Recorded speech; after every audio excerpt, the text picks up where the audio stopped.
Hello friends, जोहार। आपका अपना चैनल ज्ञान गंगा क्लासेज में आपका स्वागत है। आज हम जेटेड 2026 जो मार्च में होने वाला एग्ज़ाम है उसका प्रैक्टिस सेट 2 लाए हैं। इसमें 120 इम्पोर्टेंट प्रश्न हैं, जिसमें 30 प्रश्न बाल विकास एवं शिक्षा शास्त्र, 30 हिंदी का एवं 60 सामाजिक अध्ययन से संबंधित प्रश्न हैं। ये सारे प्रश्न गेस किए हुए एवं आगे जो एग्ज़ाम में आया था उससे संबंधित प्रश्न हैं। इन प्रैक्टिस सेट से आपको अपनी तैयारी का पता चलेगा। तो देर न करते हुए हम चलते हैं अपनी प्रश्न की ओर। आप इन प्रश्न का उत्तर अपने से देते चलें। इससे आपको यह भी पता चलेगा कि आपकी तैयारी कैसी है। जिस भी प्रश्न का आंसर आप जानते हैं उसका आंसर आप कमेंट के द्वारा देते चले। और अगर चैनल में नए हैं तो चैनल को सब्सक्राइब जरूर कर ले, क्योंकि मैं अभी जेटेड से संबंधित कई प्रैक्टिस सेट दूंगी। अगर आप इन सभी प्रैक्टिस सेट का अच्छा से पूरा सेट को देख लीजिएगा तो आप जेटेड आराम से निकाल लीजिएगा। तो चलते हैं। हमारा पहला प्रश्न है क्वेश्चन नंबर 1, बच्चों को गृह कार्य देना चाहिए क्योंकि।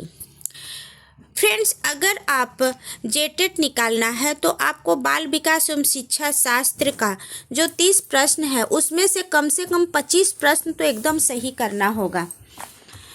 और बाल विकास में आपको सबसे ज़्यादा बच्चों पर ही प्रश्न आते हैं, इसलिए बच्चों से संबंधित जो भी प्रश्न हो उसे आप ध्यान से देखें।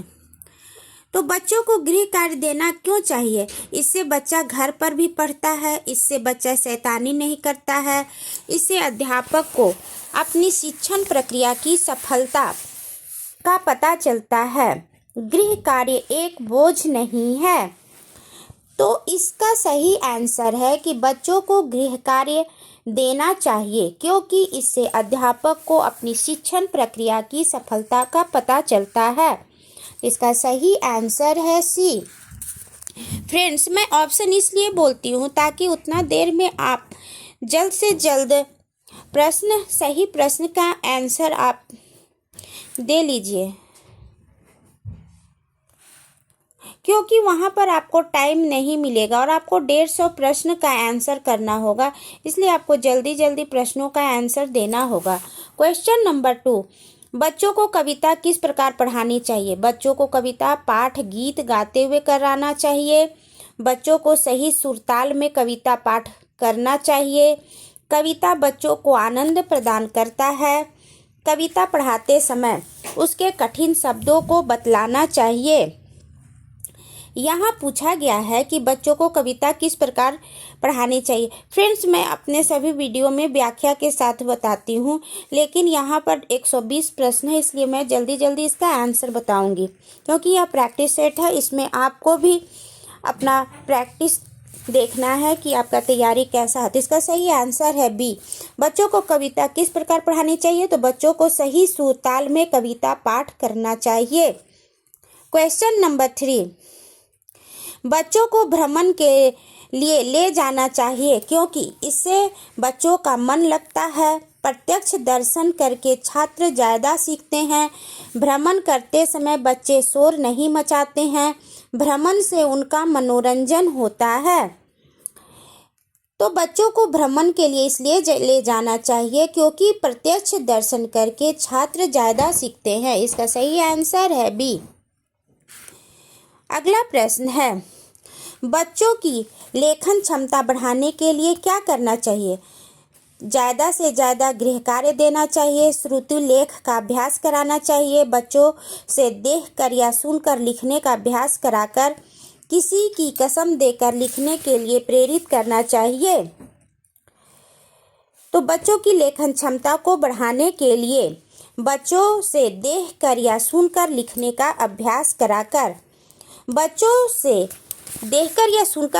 अभ्यास कराकर उनकी लेखन क्षमता को हम बढ़ा सकते हैं। तो इसका सही आंसर है सी। अगला प्रश्न है, बच्चों में सबसे ज़्यादा कौन सी प्रवृत्ति पाई जाती है? पढ़ने की, खेलने की, अनुकरण करने की, शरारत करने की, तो बच्चों में सबसे अधिक प्रवृत्ति अनुकरण करने की होती है। इसका सही आंसर है सी। क्वेश्चन नंबर 6, कक्षा में खाली समय का सदुपयोग करने के लिए छात्रों को बातचीत करने देना चाहिए, कोई क्रियाकलाप करवाना चाहिए, छात्रों को छुट्टी दे देनी चाहिए, छात्रों को चुपचाप बैठने के लिए कहना चाहिए। तो फ्रेंड्स, अगर कक्षा में खाली समय है तो उसका सदुपयोग करने के लिए बच्चों को कोई क्रियाकलाप करवाना चाहिए, जिससे बच्चे व्यस्त रहेंगे और वो कुछ सीखेंगे भी। क्वेश्चन नंबर 7, कक्षा में अनुशासन बनाए रखने के लिए आवश्यक है कि छात्रों को भय दिखाना चाहिए, छात्रों को पीटना चाहिए, छात्रों को शिक्षण कार्य में व्यस्त रखना चाहिए, छात्रों को अनुशासित रहने के लिए कहना चाहिए। तो कक्षा में अनुशासन बनाने के लिए, कक्षा में अनुशासन छात्रों को न तो पीट कर बनेगा, न भय दिखाकर, और न ही छात्रों को अनुशासन में रहने के लिए कहने से होगा। तो कैसे होगा? तो छात्रों में अनुशासन उन्हें शिक्षण कार्य में व्यस्त रख के किया जा सकता है। तो इसका सही आंसर है सी, कि कक्षा में अनुशासन बनाए रखने के लिए छात्रों को शिक्षण कार्य में व्यस्त रखना चाहिए। क्वेश्चन नंबर 8, व्यक्तिगत विभेद को ज्ञात करने की विधियां हैं बुद्धि परीक्षण, व्यक्तिगत इतिहास विधि, रुचि परीक्षण, ये सभी। तो व्यक्तिगत विभेद को ज्ञात करने की विधि बुद्धि परीक्षण भी है, व्यक्तिगत इतिहास विधि भी है और रुचि परीक्षण भी है। तो इसका सही आंसर है डी, ये सभी। इन सभी विधियों से व्यक्तिगत विभेद को ज्ञात किया जा सकता है। अगला प्रश्न है, शारीरिक रूप से व्यक्ति के मध्य जो भिन्नता दिखाई देती है वह कहलाती है बाहरी विभिन्नता, आंतरिक विभिन्नता, व्यक्तित्व, ये सभी। तो शारीरिक रूप से व्यक्ति के मध्य जो विभिन्नता दिखाई देती है वह कहलाती है बाहरी विभिन्नता। तो इसका सही आंसर है ए। फ्रेंड्स, यहाँ प्रश्न अधिक है और यह टेस्ट पेपर है, इसीलिए यहाँ मैं सब प्रश्नों का आंसर जल्दी जल्दी दूंगी।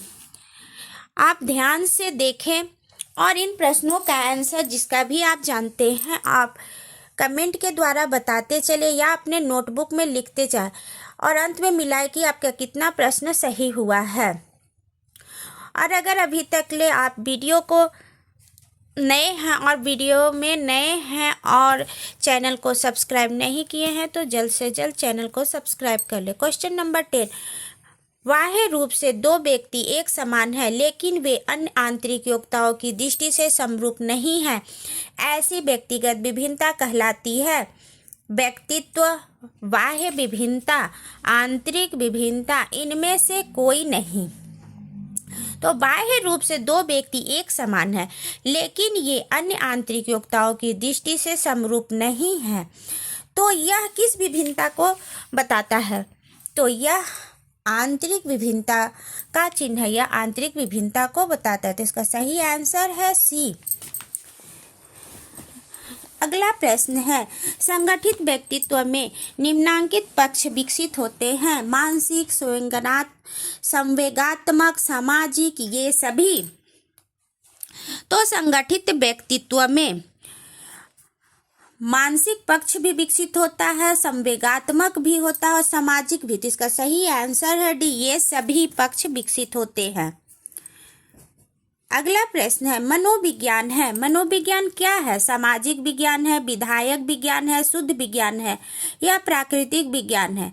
यहाँ प्रश्न पूछा गया है कि मनोविज्ञान क्या है। तो इसका सही आंसर है कि मनोविज्ञान एक प्राकृतिक विज्ञान है। 13वां प्रश्न है, लड़के मारपीट, झगड़ा, खेलकूद अधिक पसंद करते हैं जबकि लड़कियां वस्त्र पहनने, गुड़िया से खेलने तथा घरों में काम में ध्यान लगाती हैं। यह विभेद कहलाता है सीखने में भेद, योग्यता संबंधी भेद, रुचि संबंधी भेद, इनमें से कोई नहीं। तो लड़के मारपीट, झगड़ा, खेल कूद अधिक पसंद करते हैं, जबकि लड़कियां वस्त्र पहनने, गुड़िया से खेलने तक घरों में काम में ध्यान लगाती हैं। यह विभेदता कहलाती है रुचि संबंधी भेद। तो इसका सही आंसर है सी। रुचि संबंधी भेद के कारण लड़के और लड़कियों के जो अपना अपना पसंद है वह अलग अलग होता है। अगला प्रश्न है, सीखने के मुख्य नियमों के आंतरिक गौण नियम भी हैं जो मुख्य नियमों को विस्तार देते हैं। गौण नियम है प्रयत्न और भूल का नियम, बहुप्रतिक्रिया नियम, अभ्यास का नियम, प्रभाव का नियम।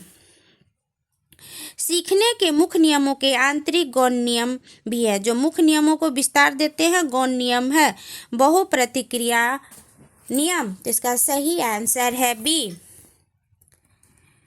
अगला प्रश्न है, निम्न में से जो अधिगम के स्थानांतरण का सिद्धांत नहीं है वह है समान अंशों का सिद्धांत, असमान अंशों का सिद्धांत, सामान्यीकरण का सिद्धांत, द्विपक्षीय सिद्धांत। तो इसका सही आंसर है बी, असमान अंशों का सिद्धांत। अगला प्रश्न है, निम्न में से जो वंचित वर्ग से संबंधित नहीं है वह है महिला वर्ग, अमीर वर्ग, पिछड़ा वर्ग, विकलांग वर्ग। यहाँ पूछा गया है कि कौन सा वर्ग वंचित वर्ग से संबंधित नहीं है। तो महिला वर्ग भी वंचित वर्ग से संबंधित है, पिछड़ा वर्ग भी संबंधित है और विकलांग वर्ग भी संबंधित है। तो यहाँ पूछा गया कौन सा नहीं है। तो इसका सही आंसर होगा कि बी, अमीर वर्ग वंचित वर्ग से संबंधित नहीं है। 17वां प्रश्न है, मूल प्रवृत्तियों में आवश्यक होता है अनुभव, संवेग, प्रयोजन, बुद्धि। तो मूल प्रवृत्तियों में आवश्यक क्या होता है? मूल प्रवृत्तियों के लिए आवश्यक अनुभव की आवश्यकता होती है। तो इसका सही आंसर है ए। 18वां प्रश्न है, अंतर्दृष्टि पर प्रभाव डालने वाले तत्व हैं बुद्धि, अनुभव, प्रयत्न एवं त्रुटि, या ये सभी? अंतर्दृष्टि पर प्रभाव डालने वाले तत्व बुद्धि भी है, अनुभव भी है, प्रयत्न एवं त्रुटि भी है। तो इसका सही आंसर है डी, ये सभी। अगला प्रश्न है, जिन आदतों का संबंध मस्तिष्क से होता है वे हैं यांत्रिक आदतें, नाड़ी मंडल संबंधी आदतें, भावना संबंधी आदतें, विचार संबंधी आदतें। तो जिन आदतों का संबंध मस्तिष्क से होता है वे हैं नाड़ी मंडल संबंधी आदतें। तो इसका सही आंसर है बी। 20वां प्रश्न है, निम्नलिखित में से सीखने का मुख्य नियम है बहुप्रतिक्रिया नियम, अभ्यास का नियम, अपूर्ण क्रिया का नियम, और डी है सादृश्यकरण का नियम। यहाँ सीखने का मुख्य नियम पूछा गया है कि सीखने का मुख्य नियम कौन सा है। तो सीखने का मुख्य नियम है अभ्यास का नियम। तो इसका सही आंसर है बी। हमारा अगला प्रश्न है, शिक्षा मनोविज्ञान जरूरी है शिक्षक के लिए, छात्र के लिए, अभिभावक के लिए, सभी के लिए? तो शिक्षा मनोविज्ञान शिक्षक के लिए भी जरूरी है, छात्र के लिए भी जरूरी है और अभिभावकों के लिए भी जरूरी है। तो इसका सही आंसर है डी, यानी कि शिक्षा मनोविज्ञान सभी के लिए जरूरी है। क्वेश्चन नंबर 22, सीखना प्रभावित होता है मन, आत्मा, बुद्धि, प्रेरणा। यहाँ यह पूछा गया है कि सीखना किससे प्रभावित होता है, मन से, आत्मा से, बुद्धि से या प्रेरणा से? तो सीखना प्रभावित होता है प्रेरणा से। सही उत्तर है डी। सीखने के बिना संभव नहीं है वृद्धि, अभिवृद्धि, उत्तेजना, ए और बी दोनों। तो सीखने के बिना संभव क्या नहीं है? तो सीखने के बिना वृद्धि भी संभव नहीं है और अभिवृद्धि भी संभव नहीं है। तो यहाँ इसका सही उत्तर होगा डी। सीखने के बिना वृद्धि और अभिवृद्धि दोनों संभव नहीं है। Question number 24। सीखने के लिए विषय सामग्री का स्वरूप होना चाहिए सरल, कठिन, सरल से कठिन, कठिन से सरल। फ्रेंड्स, जिस भी प्रश्न का आप आंसर जानते हैं कमेंट के द्वारा ज़रूर बताते चलिएगा। और अगर अभी तक चैनल को सब्सक्राइब नहीं किए हैं तो ज़रूर कीजिएगा, क्योंकि इसमें मैं जितना भी प्रैक्टिस सीट दूंगी सब बहुत ही महत्वपूर्ण प्रश्न होंगे। अगर आप इन सभी प्रैक्टिस सेट का अच्छे से ध्यान से देख लीजिएगा तो आप जेटेट आराम से निकाल लीजिएगा। तो सीखने के लिए विषय सामग्री का स्वरूप होना चाहिए सरल से कठिन। पहले सरल चीज़ सीखना चाहिए और उसके बाद कठिन चीज़ सीखना चाहिए। Question number 25। छात्रों द्वारा विचार विनिमय किया जाता है वाद विवाद से, सम्मेलन और विचार गोष्ठी से, प्रोजेक्ट से, किसी विशेष स्थिति में। यहाँ पर यह पूछा गया है कि छात्रों द्वारा विचार विनिमय किस प्रकार से किया जाता है। तो छात्रों द्वारा विचार विनिमय सम्मेलन और विचार गोष्ठी से किया जाता है। तो इसका सही आंसर है बी। अगला प्रश्न है प्राथमिक शिक्षा का माध्यम होना चाहिए अंग्रेजी, हिंदी, फारसी, मातृभाषा। तो प्राथमिक शिक्षा का माध्यम मातृभाषा होनी चाहिए। इसका सही आंसर है डी।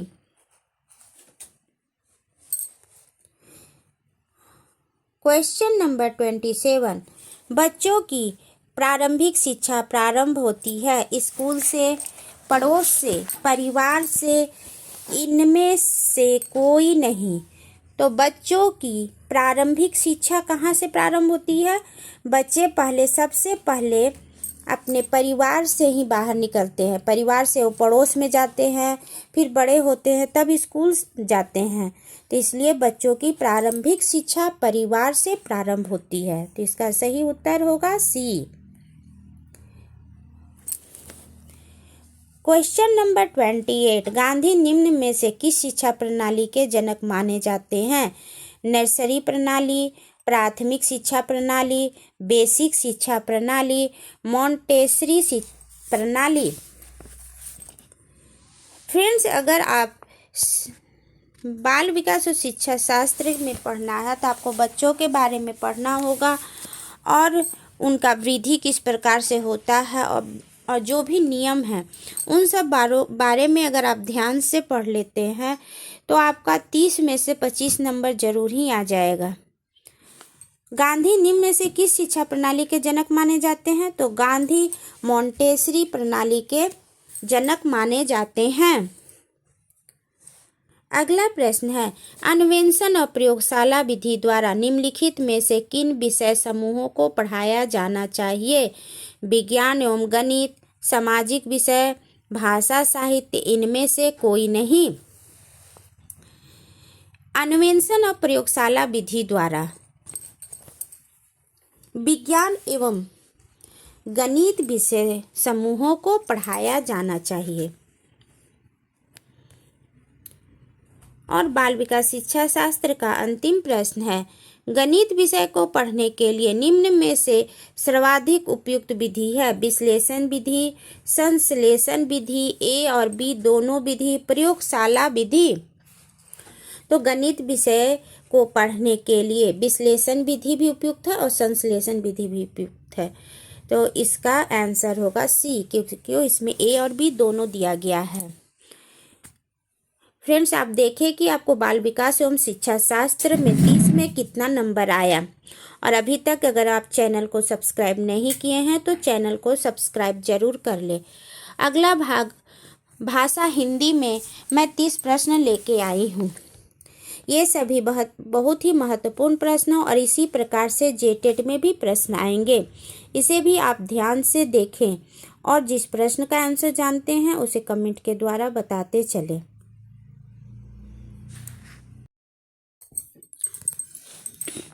फ्रेंड्स, जेटेट में हिंदी से 15 प्रश्न होते हैं और इंग्लिश से 15 प्रश्न होते हैं। यहाँ पर हिंदी से मैं 30 प्रश्न दी हूँ। ये सभी प्रश्न उस प्रकार के प्रश्न हैं जो एग्जाम में आते हैं और जिस पैटर्न में आते हैं उसी प्रकार से दिया गया है। यहाँ पर 31 से 35 तक गद्यांश होता है। उन गद्यांश को आपको ध्यानपूर्वक पढ़ना होता है और उसी से आपको 5 प्रश्न या 6 प्रश्न होते हैं। यह आराम से बन जाता है। अगर आपको जेटेट में नंबर लाना है तो आपको बाल विकास में नंबर आएगा, हिंदी में नंबर आएगा और जनजातीय में आएगा नंबर। अगर आपका इंग्लिश ठीक है तो इंग्लिश में भी अच्छा नंबर आएगा, क्योंकि उसमें भी 15 प्रश्न ही होते हैं। आपको कोशिश करना है कि अगर आपका सामाजिक अध्ययन से अच्छे से तैयारी नहीं है, क्योंकि वहाँ से कहाँ से प्रश्न देगा यह पता नहीं चलता है, इसलिए आपको हिंदी में 15 में 15 लाने का कोशिश करना होगा। अगर 15 में आप 15 ना ला सके तो कम से कम एक आध नंबर ही कम हो, उससे बेसी नहीं। अगर आप बाल विकास में 30 में 25 ले आते हैं और इसमें 15 में 12 भी लाते हैं और जनजातीय में भी आपको 30 में कोशिश करना चाहिए कि 25 से प्लस ही आए, तब आपको जेटेड में 90 से ऊपर लाने से कोई नहीं रोक सकता है। क्योंकि अभी ही आप देख चुके हैं कि 90 से कम वाले को सहायक आचार्य में परेशानी हुआ है। आप इन सभी लाइनों को आप ध्यान से देख लीजिए, इसी से संबंधित आपके प्रश्न होंगे। तो हमारा 31वां प्रश्न है, भारत माता के देदीप्यमान मस्तक को मलिनता पूर्ण बना दिया है, इस कथन में कौन सा अलंकार अभिव्यक्त हो रहा है। तो यह जो प्रश्न दिया गया है यह ऊपर जो गद्यांश दिया गया है उसी से दिया गया है, लेकिन यहाँ पर यह पूछा गया है कि यह कौन सा अलंकार को अभिव्यक्त करता है। तो ये है वक्रोक्तिक अलंकार, मानवीयकरण अलंकार, अनुक्ति अलंकार या पुनरुक्ति प्रकाश अलंकार। तो इसका सही आंसर है कि इसमें मानवीयकरण अलंकार की अभिव्यक्ति की गई है। कौन सा अलंकार की अभिव्यक्ति की गई है? मानवीयकरण अलंकार को। तो आपको अलंकार भी अच्छा से पढ़ना होगा। 32वां प्रश्न है, सृष्टा ने अत्यधिक क्रूरता से इनके भाग्य को रचा है, यह कथन इस संदर्भ में प्रयुक्त हुआ है। आपको गद्यांश को पूरा ध्यान से पहले एक बार पूरा पढ़ लेना होगा और उसके बाद फिर आपको प्रश्न देखना होगा और उसी के अनुसार आंसर देना होगा, क्योंकि इससे जो दिया हुआ है गद्यांश में उसी के अनुसार आपका आंसर होना चाहिए। तो इसका ऑप्शन है, माता पिता ने बच्चों को बाल श्रम के लिए विवश किया है, निर्माण क्षेत्रों के लोगों ने बाल श्रमिकों को बढ़ावा दिया है, भाग्य दोष के कारण बच्चों को बाल श्रमिक बनना पड़ा, क्रूर नियोक्ता बाल श्रमिकों के भाग्य का अंश घटक जाते हैं। तो फ्रेंड्स ऊपर जो दिया गया है उसी के अनुसार आपको आंसर देना है। तो इसका सही आंसर है, भाग्य दोष के कारण बच्चों को बाल श्रमिक बनना पड़ा है। इसका सही आंसर है सी। अगर आपको जो भी अच्छा लगे उसे आपको बनाना है, क्योंकि गद्यांश से ही आपको ढूंढ कर बनाना है, लेकिन इसका सही आंसर सी ही होगा। नियोक्ताओं के लिए बाल श्रम का उपयोग निरापद है, इस वाक्य से क्या अभिप्राय है? बाल श्रमिकों के यौन शोषण में सुविधा, श्रम के श्रमांक शोषण की सुविधा, बाल श्रमिक हानि नहीं पहुंचाते, बाल श्रमिक कम मजदूरी पर मिल जाते हैं। तो इसका सही आंसर है कि नियोक्ताओं के लिए बाल श्रम का उपयोग निरापद है, इस वाक्य से क्या अभिप्राय है? इस वाक्य से अभिप्राय है कि बाल श्रमिक हानि नहीं पहुंचाते हैं। सी है, इसका सही आंसर है सी। अगला प्रश्न है, बालिकाएं स्वयं एक सर्वभोग्य जलधारा के रूप में प्रवहमान है। यह कथन किस तथ्य को रेखांकित कर रहा है? देश की बालिकाएं नदियों के समान पवित्र हैं। बालिकाएं दरिद्रतावश घर घर जाकर काम करती हैं। बाल यौनाचार ने समाज रूपी सरिता को सर्वभोग्या बना डाला है। बाल श्रम से बालिकाओं के यौन शोषण की प्रवृत्ति बढ़ रही है। तो इसका सही आंसर है कि बालिकाएं स्वयं एक सर्वभोग्या जलधारा के रूप में प्रवाहमान हैं। इसका सही आंसर है, बाल श्रम से बालिकाओं के यौन शोषण की प्रवृत्ति बढ़ रही है। इसका सही आंसर डी है। फ्रेंड्स, इसको आप अपने से ध्यान से बनाइए। अगर आप इन 120 प्रश्नों का आंसर ठीक से बना लेते हैं तो फिर आपको जेटेट में पास होने से कोई नहीं रोक सकता है। अगला प्रश्न है, उपरोक्त गद्यांश का उपयुक्त शीर्षक होगा, क्योंकि जो भी गद्यांश या पद्यांश दिया होगा उसका आपको शीर्षक भी लिखना पड़ता है। बाल श्रम और समाज, बाल श्रम, बाल शोषण, बाल यौन शोषण। तो यहाँ आपको अपने समझ के अनुसार इसका जो भी गद्यांश का सटीक शीर्षक बनता है उसे आपको बनाना होगा। तो इसका आंसर होगा बी, बाल श्रम। उपरोक्त गद्यांश का उपयुक्त शीर्षक क्या होगा? बाल श्रम। अगला प्रश्न है, मनोज किसका पर्यायवाची शब्द है? कमल, कामदेव, विष्णु, बादल। तो यहाँ पर्यायवाची शब्द बताया गया। आपको महत्वपूर्ण पर्यायवाची शब्दों को भी याद रखना होगा। आप यह मत सोचिएगा कि यह 15 प्रश्न का है तो इससे क्या होगा, हम इसमें ध्यान नहीं देंगे तब भी चलेगा, लेकिन यही आपको नंबर देगा। अगर आप 15 में 15 ले आइएगा तो आपके लिए बहुत ही महत्वपूर्ण होगा, क्योंकि 1-2 नंबर से ही आदमी पीछे परसेंटेज हो जाता है। इसका सही आंसर है बी। इसका पर्यायवाची शब्द कामदेव है। श्रवण का सही संधि विच्छेद क्या है? श्र प्लस वन, श्रो प्लस अन, श्र प्लस अन, श्रु प्लस अन। तो श्रवण का सही संधि विच्छेद है श्रो प्लस अन। फ्रेंड्स, जब मैं एग्जाम की तैयारी कर रही थी तो संधि विच्छेद के जितने भी रूप है उसे कागज में लिख कर दीवार में चिपका दी थी, क्योंकि मुझे पढ़ने का टाइम नहीं मिलता था।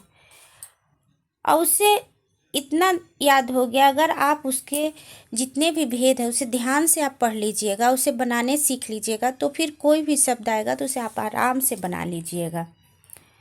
मनः प्लस बल की सही संधि है मनुबल, मनोबल, मनोबल या मनबल। तो 38वां प्रश्न में पूछा गया है कि मनः प्लस बल का सही संधि क्या है? तो इसका सही संधि है मनोबल। मनः प्लस बल का मनोबल।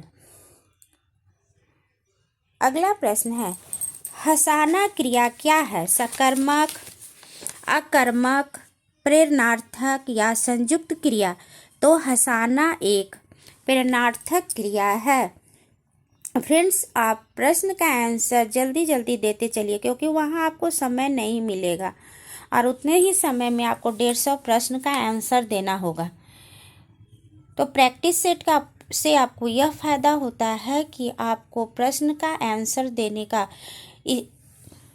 पैटर्न पता चलता है कि किस प्रकार के प्रश्न आएंगे, और सारे प्रश्न मिले जुले होते हैं। उससे आपको अपना तैयारी का भी पता चलता है, और कितने समय में कितने प्रश्न का आप आंसर दे लेते हैं यह भी पता चलता है। इसलिए प्रैक्टिस सेट से अगर आपका पूरा तैयारी हो गया है और प्रैक्टिस सेट भी आप देखते चल रहे हैं तो आपके लिए बहुत अच्छा होगा। 40वां प्रश्न है, प्रेम सागर किस प्रकार के समास का उदाहरण है? बहुब्रीहि, तत्पुरुष, कर्मधारय, द्विगु। तो प्रेम सागर यहाँ पर पूछा गया है समास के बारे में कि कौन सा समास है। तो आपको समास के सारे रूपों को याद कर लेना होगा और उसकी व्याख्या भी याद कर लेना होगा, ताकि यह नहीं है कि एक कुछ ही आप समास को याद कर लिए कि इसका क्या है वही आ जाएगा। वैसा नहीं है, कहीं से भी आ सकता है। तो आप अगर उसको पूरा व्याख्या के साथ देख लीजिएगा, बहुत इजी है, तो आप आराम से समास से संबंधित कोई भी प्रश्न बना लीजिएगा। तो प्रेम सागर समास का उदाहरण प्रेम सागर है सो तत्पुरुष समास का उदाहरण है। यथाशक्ति में कौन सा समास है? अव्ययी भाव, तत्पुरुष, द्वंद्व, द्विगु। तो यथाशक्ति समास अव्ययी भाव समास का उदाहरण है। अवरोध शब्द का विपरीतार्थक शब्द क्या होगा? अनवरोध, रोध, अवरोधहीन, अनावरोध। अवरोध शब्द का यहाँ विपरीतार्थक पूछा गया है कि उल्टा शब्द क्या होगा? तो अवरोध का उल्टा क्या होगा? अनवरोध।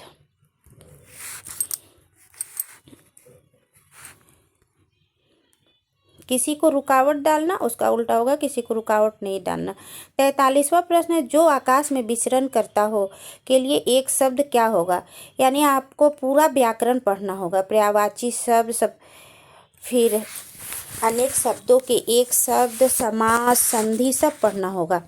रजनीचर, निशाचर, खच्चर, खेचर।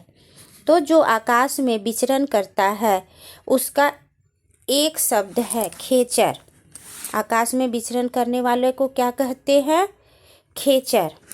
जो यश से युक्त हो के लिए एक शब्द क्या होगा? यशस्वी, यशोदा, यशुमती, यशी। तो जो यश से युक्त हो उसके लिए एक शब्द होगा यशस्वी। खाक में मिलना मुहावरे का सही अर्थ क्या है? खूब ढूंढना, बर्बाद होना, चापलूसी होना, मारा जाना। तो खाक में मिलने मुहावरे का अर्थ होता है। खाक में मिलने से क्या आदमी बोलता है वो खाक में मिल गया, यानी कि बर्बाद हो गया।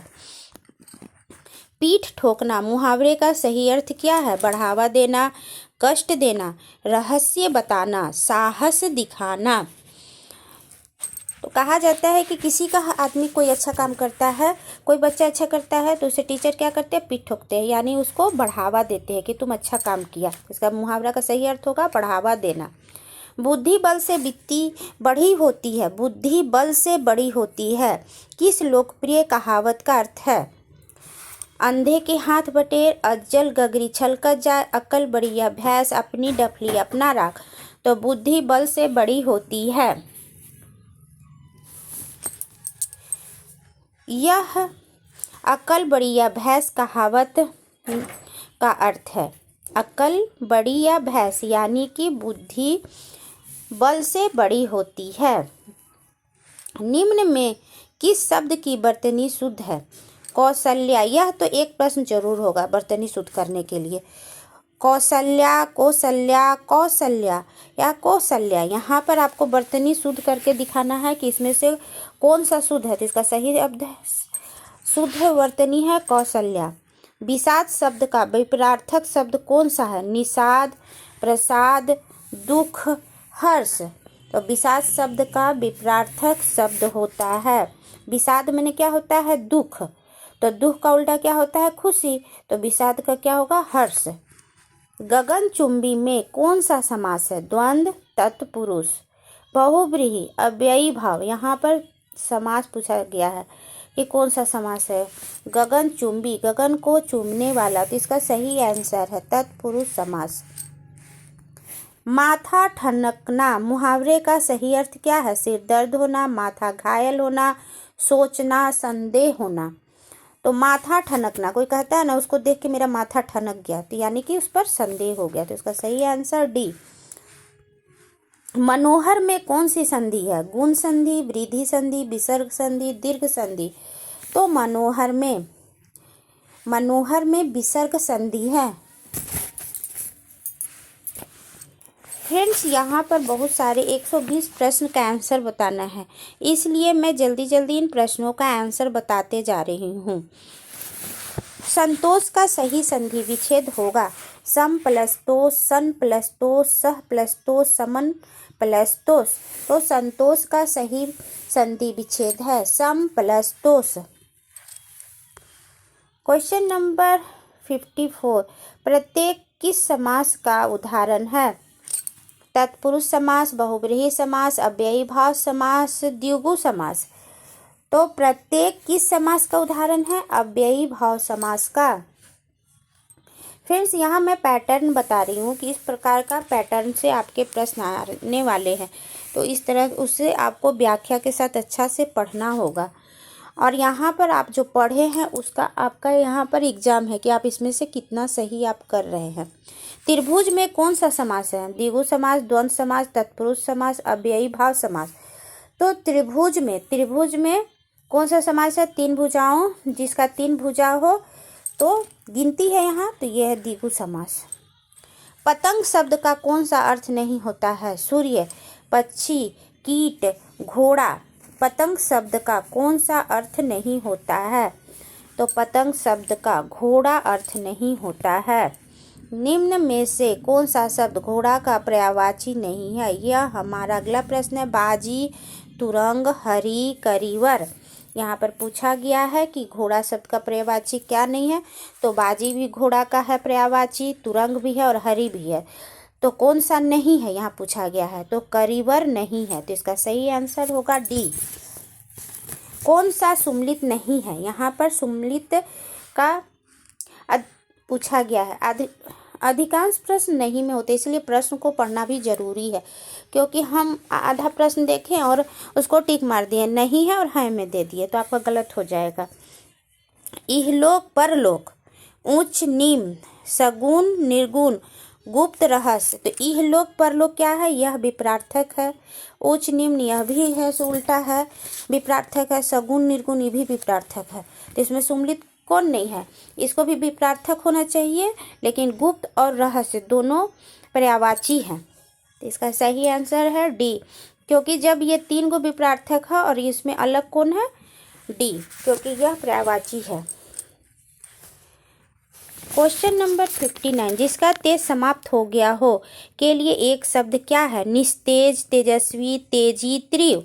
तो जिसका तेज समाप्त हो गया है उसे क्या कहते हैं? निस्तेज। तेजस्वी थोड़ी कहते हैं, तेजस्वी माने जो तेज से भरा हुआ है। 8 आंसू बहाना, मुहावरे का अर्थ है विचलित होना, बुरी तरह पछताना, संकट आना, विनाश होना। 8 आंसू बहाना, इसका क्या होता है कि वह किस दुख से या फिर किसी पछतावा से कोई बुरी तरह पछताता है, तो कहता है कि वो 8 आंसू बहाता था, यानी वह बुरी तरह पछता रहा था। तो इसका सही आंसर होगा बी। फ्रेंड्स, जिस भी प्रश्न का आंसर आप जानते हैं उसे आप ज़रूर कमेंट के द्वारा बताइए, इससे मुझे भी पता चलेगा कि कितने लोग आप लोग देख रहे हैं, क्योंकि यह जो मैं वीडियो बना रही हूँ बहुत मुश्किल से समय निकाल के आपके लिए बना रही हूँ। अगर इससे आप लाभान्वित होते हैं तो यह मेरे लिए बहुत ही महत्वपूर्ण है। और अगर आप वीडियो में नए हैं तो चैनल को सब्सक्राइब जरूर करें। अब हम अगला भाग सामाजिक अध्ययन से संबंधित 60 प्रश्न देखेंगे। तो क्वेश्चन नंबर 61 है, किस मुगल शासक के शासनकाल में चित्रकला का सर्वाधिक विकास हुआ था? अकबर, शाहजहां, बाबर, जहांगीर। तो यहाँ पर पूछा गया है कि चित्रकला का विकास किसके शासनकाल में हुआ था? फ्रेंड्स, सामाजिक अध्ययन का जो प्रश्न आता है उसमें भूगोल, इतिहास और सिविक्स सब से आता है, तो इसे आपको सब विषय को ध्यान से देखना होगा। इसका सही आंसर है कि मुगल शासकों के शासनकाल में चित्रकला का सर्वाधिक विकास जहांगीर के काल में हुआ था। आंसर है डी। निम्न में से किसके शासनकाल को वास्तुकला की दृष्टि से स्वर्ण काल कहा जाता है? अकबर, जहांगीर, शाहजहां, ये सभी।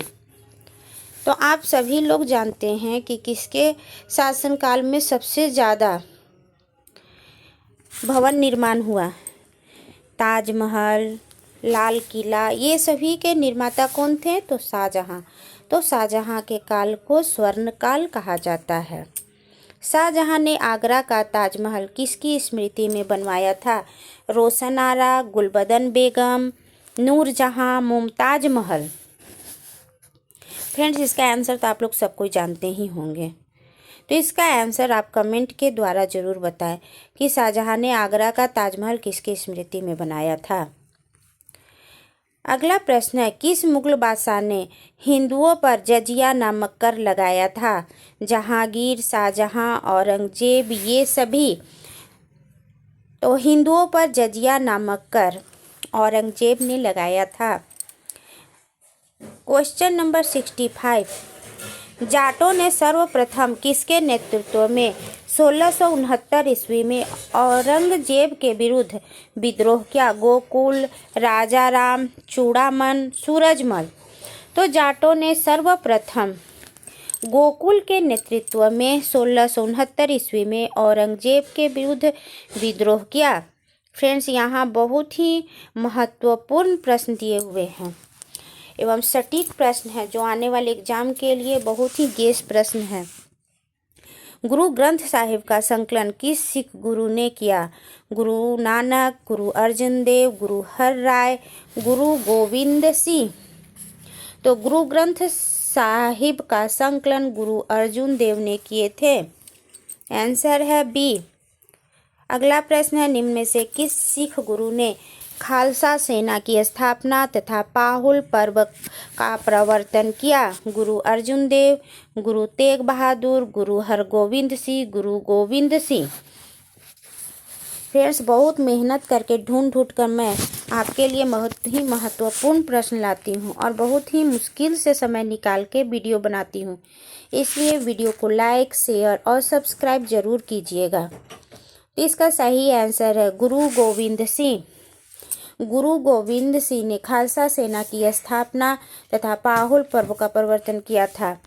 क्वेश्चन नंबर 68, सिखों के 10वें तथा अंतिम गुरु गुरु गोविंद सिंह का जन्म कहाँ हुआ था?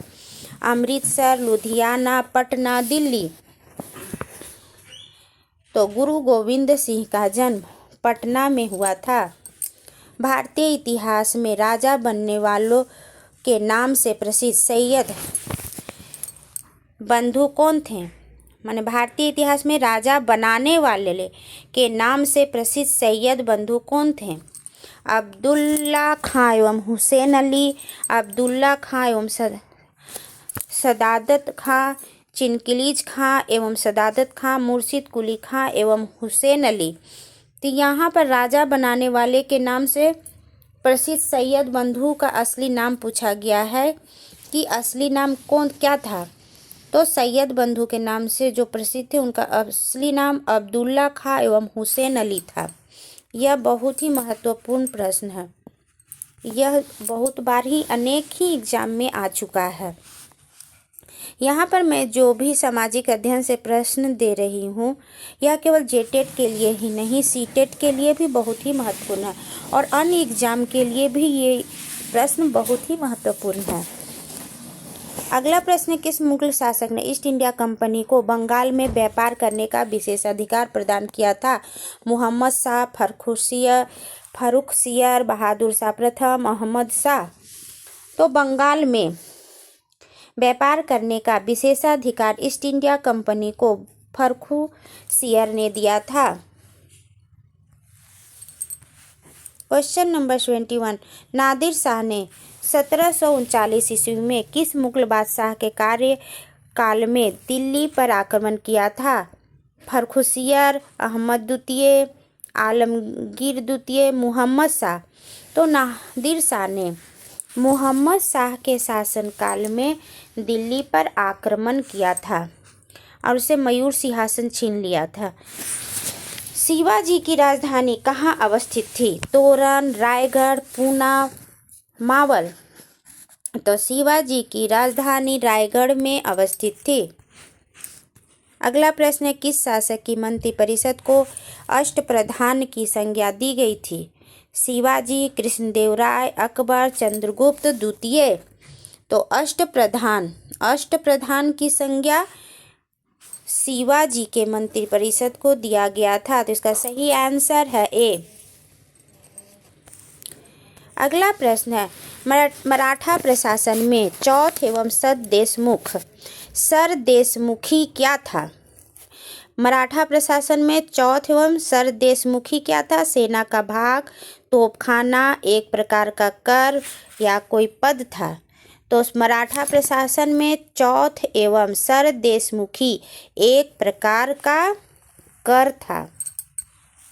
अगला प्रश्न है, निम्न में से किस शासक ने स्वतंत्रता का वृक्ष लगाया तथा फ्रांस के जैकोबिन क्लब का सदस्य बना? हैदर अली, टीपू सुल्तान, बाजीराव द्वितीय, सादात खां। तो स्वतंत्रता का वृक्ष कौन लगाया था? टीपू सुल्तान ने स्वतंत्रता का वृक्ष लगाया था और वे फ्रांस के जैकोबिन क्लब के सदस्य भी थे। सदस्य कौन बने थे? टीपू सुल्तान। अगर दोनों में से कोई भी प्रश्न हो, अगर ये केवल प्रश्न हो कि फ्रांस के जैकोबिन क्लब का सदस्य कौन बना था, तो टीपू सुल्तान, और स्वतंत्रता का वृक्ष किसने लगाया था, तो टीपू सुल्तान। हैदराबाद राज्य का संस्थापक कौन था? चिनकिलीज खां, सादात खां, मुर्शिद कुली खां, सवाई जयसिंह। तो हैदराबाद राज्य का संस्थापक चिनकिलीज खां था।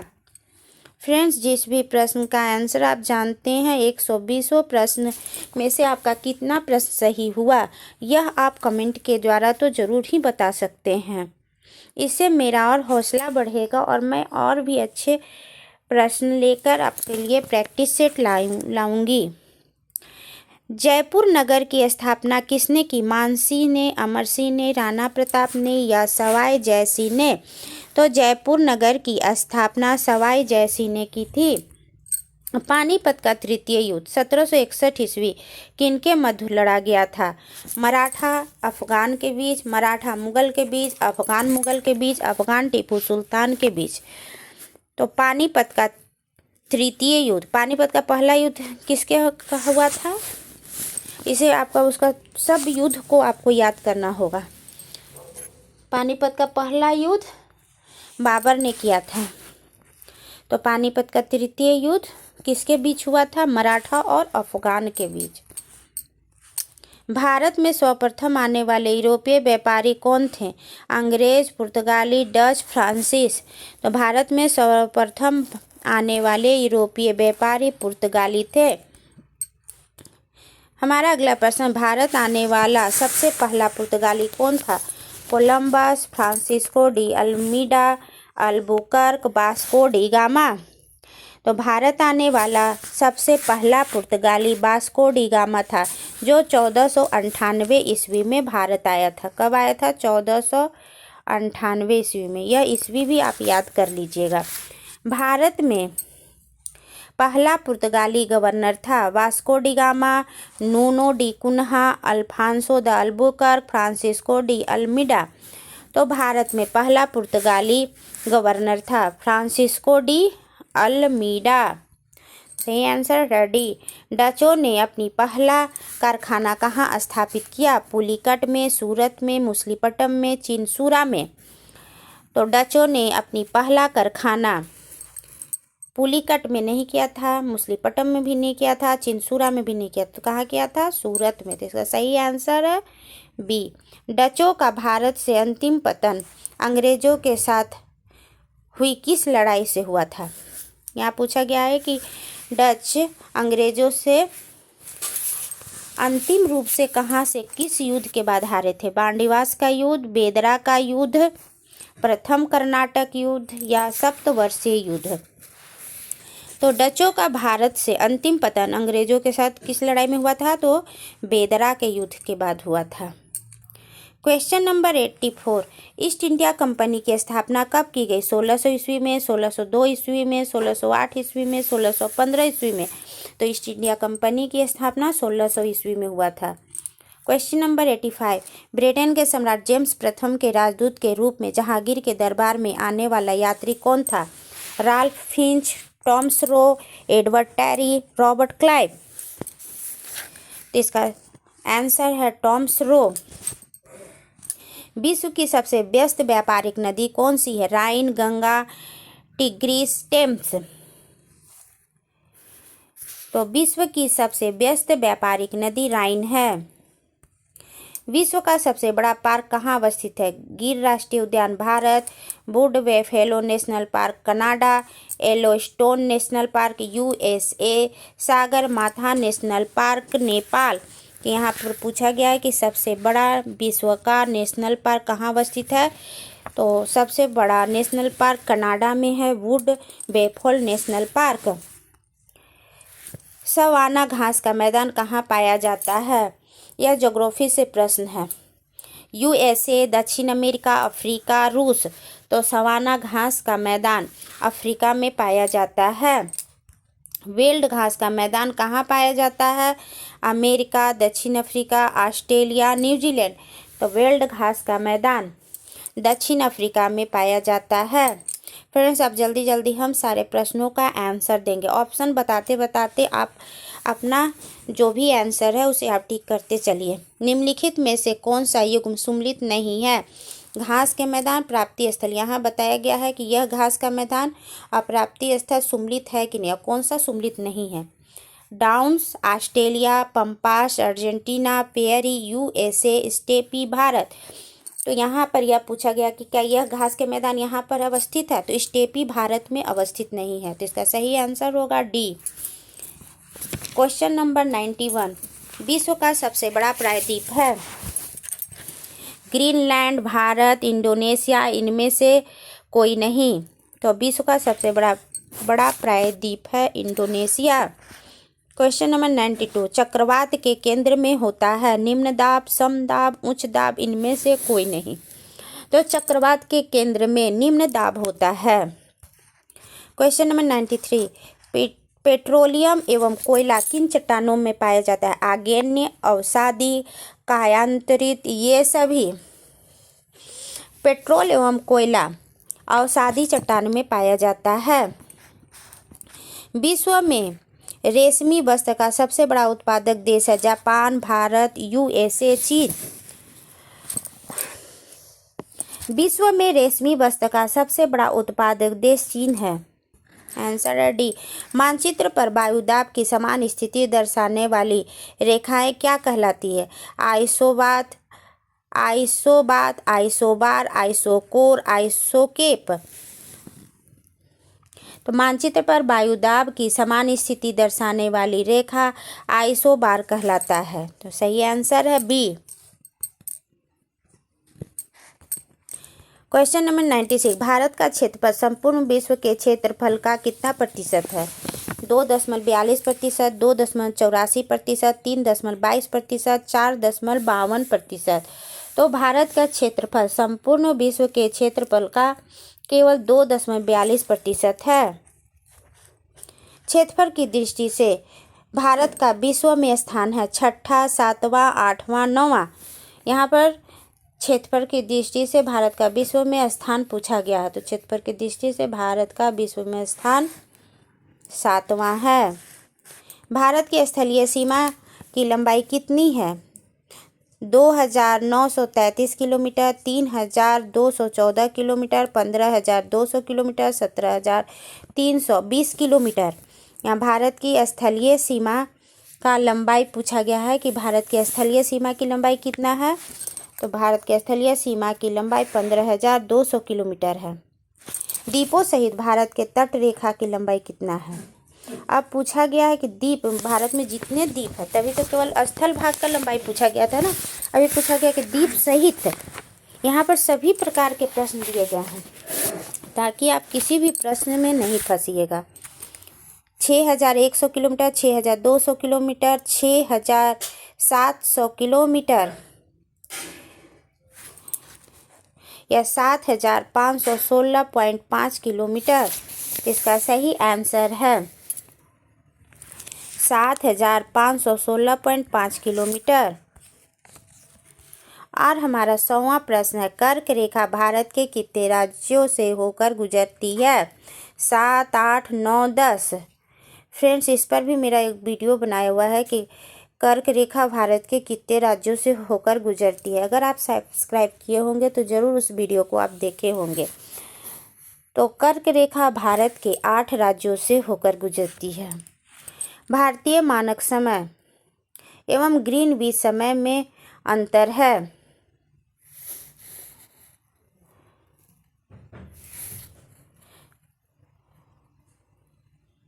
यहाँ पर पूछा गया है कि भारतीय मानक समय एवं ग्रीनविच समय में कितने का अंतर है, तो प्लस 5.5 घंटे का। कितने का अंतर है? प्लस 5.5 घंटे का, यानी कि हमारा भारतीय मानक समय ग्रीनविच समय से 5.5 घंटे पहले चलता है। भारतीय मानक समय आधारित है 80 डिग्री पूर्वी देशांतर पर, 80 डिग्री पश्चिम देशांतर पर, 80 डिग्री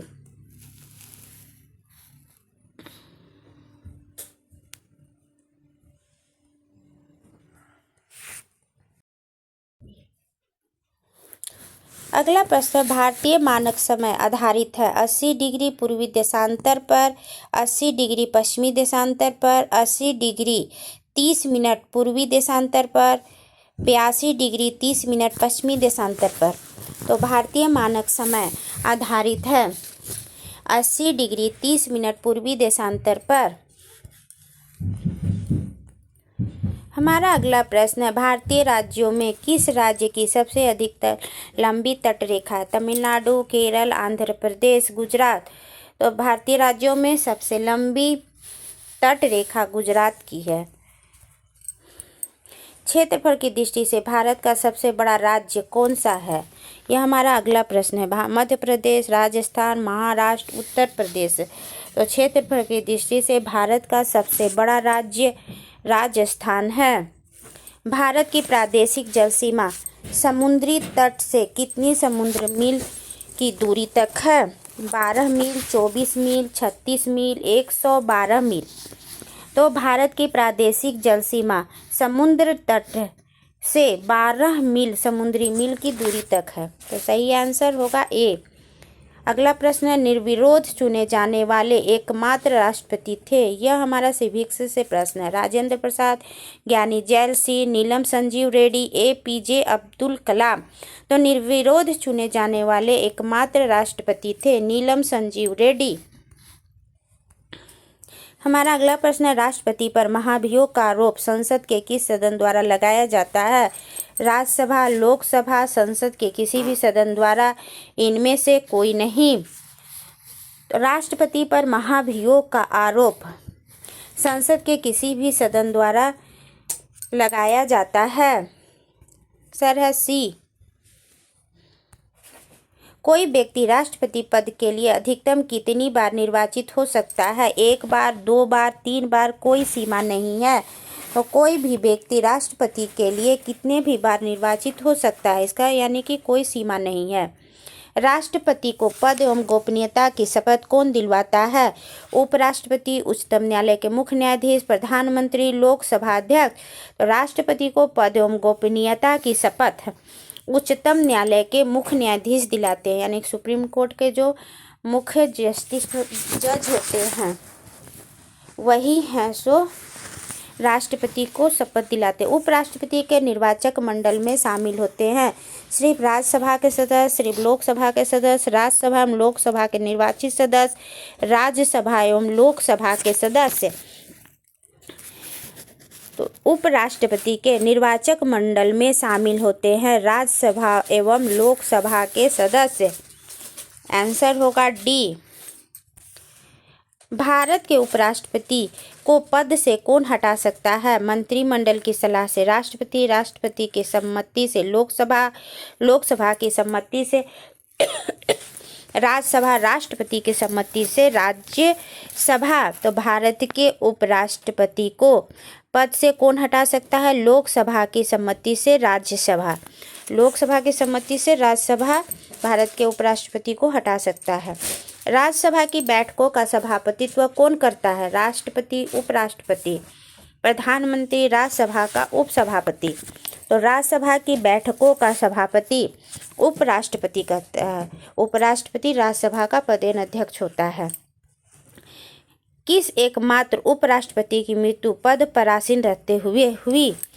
कृष्णकांत, GS पाठक, BD जत्ती, मोहम्मद हिदायतुल्लाह। यहाँ पर पूछा गया है कि किस उपराष्ट्रपति की मृत्यु जब वे उपराष्ट्रपति थे तभी हुआ था।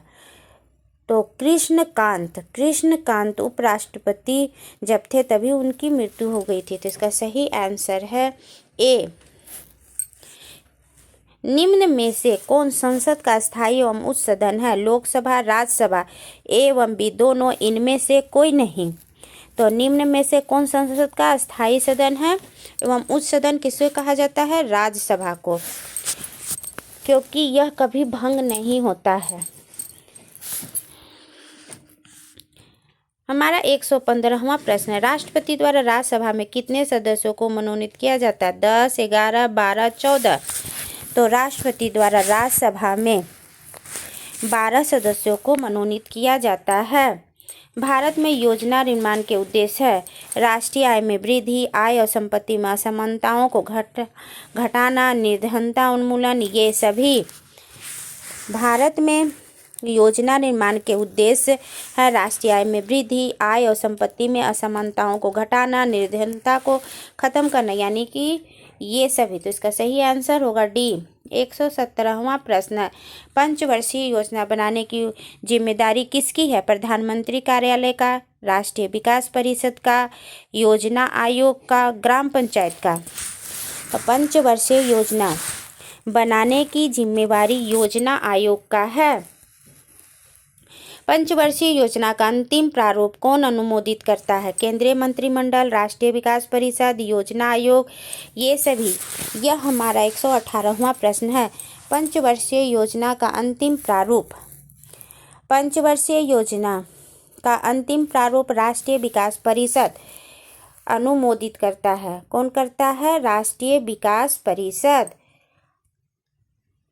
अगला प्रश्न है, योजना आयोग की स्थापना कब हुई थी? 10 मार्च 1950, 15 मार्च 1950, 16 मार्च 1951, 20 मार्च 1950।